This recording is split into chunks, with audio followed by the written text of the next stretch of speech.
नमस्कार। माली समाचार हिंदी में आपका स्वागत है। मैं दिनेश माली। अजित पवार ने फिर मानी अपनी गलती। कहा, बहन सुप्रिया के सामने पत्नी सुनेत्रा को उतारना बहुत बड़ी भूल थी। आइए जानते हैं विस्तार से। महाराष्ट्र के उप मुख्यमंत्री और एनसीपी अध्यक्ष अजित पवार ने पत्नी सुनेत्रा पवार को बहन सुप्रिया सुले के खिलाफ लोकसभा चुनाव लड़वाने पर एक बार फिर गलती मानी है।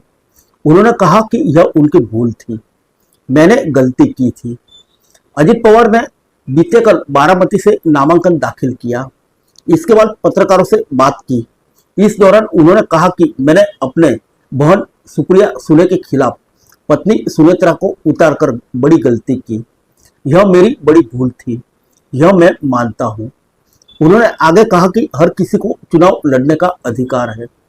जब भी मेरे खिलाफ कोई उम्मीदवार उतारा जाता है तो मैं उसे एक मजबूत उम्मीदवार के रूप में ही लेता हूं और उसके अनुसार प्रचार करता हूं। इस बार भी बारामती के लोग मुझे चुनेंगे और मुझे उन पर पूरा भरोसा है। गौरतलब है कि एनसीपी अध्यक्ष पहले भी इस बात को स्वीकार कर चुके हैं कि राजनीति को घर में घुसने नहीं देना चाहिए।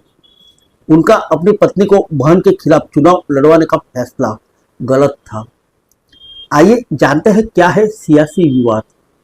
गौरतलब है कि इस साल की शुरुआत में हुए लोकसभा चुनाव में सुनेत्रा पवार ने एनसीपी सांसद सुप्रिया सुले के खिलाफ बारामती सीट से चुनाव लड़ा था, लेकिन उन्हें हार का सामना करना पड़ा। सुनेत्रा पवार बाद में चुनी गई। पिछले साल जुलाई में अजित पवार और अन्य विधायक शिवसेना भाजपा सरकार में शामिल हो गए थे। इससे राष्ट्रवादी कांग्रेस पार्टी एनसीपी में विभाजन हो गया। चुनाव आयोग ने बाद में अजित पवार के नेतृत्व वाले समूह को असली एनसीपी करार दिया। अब अजित पवार ने कहा, मैं अपनी सभी बहनों से प्यार करता हूं, राजनीति को घरों में नहीं घुसने देना चाहिए। मैं अपनी बहन के खिलाफ सुनेत्रा को उतारकर गलती की है, ऐसा नहीं होना चाहिए था। लेकिन संसदीय बोर्ड एनसीपी ने एक निर्णय किया।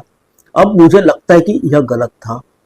उप मुख्यमंत्री अजित पवार ने कहा था कि उन्होंने केवल किसानों, महिलाओं और युवाओं के लिए विकास और कल्याण योजना पर बोलने का फैसला किया है और खुद की आलोचना का जवाब नहीं देंगे।